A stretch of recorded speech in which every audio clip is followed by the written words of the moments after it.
बड़ी कृपा करी आप। आओ महाराज, महाराज बड़ी कृपा करी, दर्शन दिए आकर। दूरी सुत्वा भवदीय कीर्ति कर्णौ च कर्तौ न चक्षुषेमि तयोर विवादम परिहर्तु काम क्षमागतो हम भव दर्शनाय। जय जय ये हमारे गुरु श्री जी की आपकी जय। प्रसादी है महाराज जी। जय। ये कुछ प्रार्थना करना चाहता। बताओ महाराज जी, आज्ञा करो। भव सागर का नाम जी शुद्ध संतन के चरण, जी। इस विषय में थोड़ा प्रकाश। महाराज जी, अगर हम वास्तविक भव समुद्र से पार होना चाहते हैं तो पहले किम भद्रम व किम अभद्रम, इस बात को हम समझ लें। न यहाँ कुछ भद्र है, न यहाँ कुछ अभद्र है। मत्तः परतरम नान्यत किंचिदस्ति धनंजय। हे धनंजय, मेरे सिवा कुछ नहीं है। अगर हम शुद्ध संत बोलते हैं तो उसका विपक्ष तैयार हो जाता है कि अशुद्ध संत। फिर हमारी मतलब वृत्ति में दोष आ जाएगा कि अब शुद्ध संत की व्याख्या हो और उस व्याख्या से बाहरी लक्षणों से जो नहीं मिलता है तो वो अशुद्ध संत या पाखंडी या दंभिक आ जाएगा। अब वो हम पाखंड और दंभ का दर्शन करने वाले बनने के कारण भव समुद्र से पार नहीं हो पाएंगे, क्योंकि भव समुद्र से पार होने के लिए मुझे एक दृष्टि ही चाहिए। एकमात्र मेरे श्री भगवान सब में विराजमान है, चाहे वो संत हो चाहे वो असंत हो। ये क्रूरा अपि पापिनो न च सताम संभाष्य दृश्यासे सर्वान वस्तुतया निरीक्ष परम स्वाराध्य बुद्धिर्मम। मेरे आराध्य देव सबके हृदय कमल में विराजमान है, पर जिनके संग से भगवद विस्मरण होता है, वासनाओं की जागृति होती है, ये असत वृत्तियां पुष्ट होती हैं, तो तजिए ताह कोटि बैरी सम जद्य परम सने ही जाके प्रिय राम वैदेही, उसमें भी हम भगवान देखेंगे।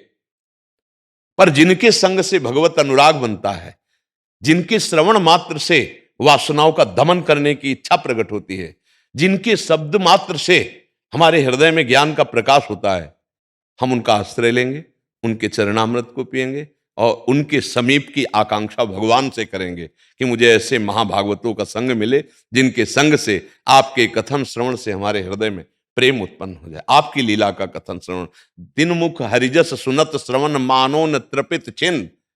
उनके मुख से भगवत चर्चा सुनते हुए मैं कभी तृप्ति का अनुभव न करूं। हे नाथ, बावरो सो रस में फिरे खोजत नेह की बात। हमें ये बात देखे, अंतर में ये बात रखनी है कि ना यहाँ कोई शुद्ध है ना यहाँ कोई अशुद्ध है, यहाँ परम शुद्ध भगवान की त्रिगुणात्मिका लीला चल रही है। सतोगुण रजोगुण तमोगुण सब में मेरे प्रभु विराजमान। चूंकि आप महाभागवत स्वरूप में हैं इसलिए ऐसा उत्तर। हमें पहली दृष्टि ये रखनी है कि सब में एक ही प्रभु विराजमान है। जड़ चेतन जग जीवजत सकल राम में जाने, या जड़ चैतन्य कछु नहीं दिखत जहां दिखत ता श्याम खड़े।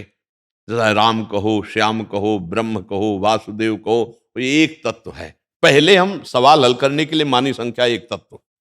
अब हम चलते हैं, अब उस एक तत्व की सिद्धि के लिए जहां विरोधी, जहां प्रतिकूल बात, हम उनका संग नहीं करते पर मानेंगे उनको भी। हम हृदय से मानेंगे कि इनमें भी मेरे प्रभु हैं, पर हम उनका संग नहीं करेंगे। जाके संग कुमति मति उपजे करत भजन में भंग, तजोरे मन हरि विमुखन को संग।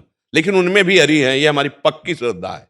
ये क्रूरा अपि पापिनो न च सताम संभाष दृश्यासे सर्वान वस्तुतया निरीक्ष।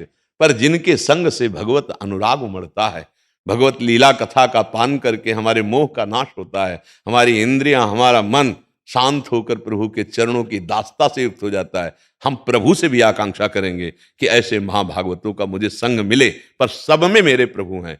ऐसी भावना करने वाला भवसागर से वर्तमान में ही मुक्त है, क्योंकि भवसागर है ही नहीं, भवसागर है ही नहीं। पक्का समझ लीजिए, मेरे मेरे लीला बिहारी प्रभु का केवल लीला क्षेत्र है, भवसागर है ही नहीं। भवसागर भ्रम है। अगर आपको अनुभव करना है तो निरंतर नाम जप करो, आप देख लो। नामो ले तो भव सिंधु सुखाही, करहु विचार सुजन मन माही। जेहि जाने जग जाए हे राई, जागे जथा सपनु भ्रम जाई। जैसे जगने पर पूरा स्वप्न झूठा था, ऐसे ही जिस समय नाम की कृपा से ज्ञान का उदय होगा और एकमात्र प्रभु के सिवा कुछ नहीं, तो रंगमंच में जगन नाटक वैभवा गोपाल शास्त्र नाम में एकमात्र वही अपने आप से अपने आप का सृजन कर रहा है, अपने आप से अपने आप का पालन कर रहा है, अपने आप से अपने आप का लय कर रहा है। तो दूसरा बचा ही नहीं, तो वो समुद्र है कौन? भ्रम, केवल भ्रम। तो जासु कृपा सब भ्रम मिट जाई, गिर जा सोई कृपाल। क्योंकि आप महाभागवत है, इसलिए आपके सामने ऐसा उत्तर। जनरल होता तो उसको उस हिसाब से आपके लिए नहीं, आपके लिए केवल मेरे प्रभु, चाहे रंगनाथ जी बोलो, चाहे राम जी बोलो, चाहे श्याम जी बोलो, चाहे वासुदेव जी बोलो, वही। अब उनके अनुराग रस में रंगे हुए स्वरूप का हम संग करेंगे और उनके विरोधी भावों का त्याग करेंगे, पर ये बाहरी वृत्ति है। अंतर्वृत्ति में दोनों में प्रभु विराजमान है। क्योंकि क्रिया पर दृष्टि साधारण व्यक्ति रखता है, कारण तत्व पर दृष्टि भागवत जन रखते हैं, भक्त जन रखते हैं। सबकर परम प्रकाशक जोई, वही हमारे आराध्य देव। सबका कारण कौन है? वही। तो कारण पर दृष्टि रखने वाला क्रियाओं का महत्व नहीं रखता।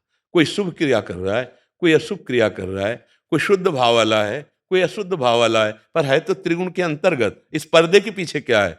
बोले त्रिगुणातीत परमात्मा। तो हमारी दृष्टि कहाँ है?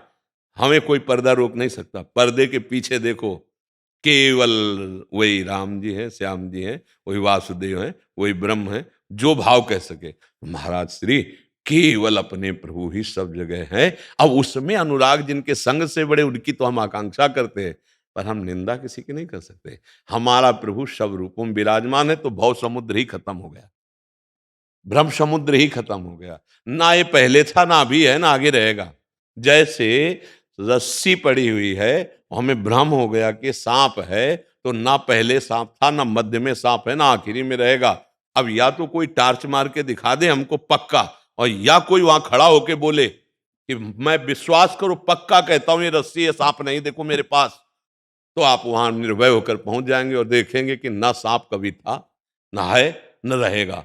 ऐसे न संसार कभी था, न है, न रहेगा, केवल प्रभु है। केवल विद्या विनय संपन्ने ब्राह्मणे गव्य हस्तनी सोनीचय सुपाके चा पंडिता सम दर्शन, एकमात्र प्रभु है।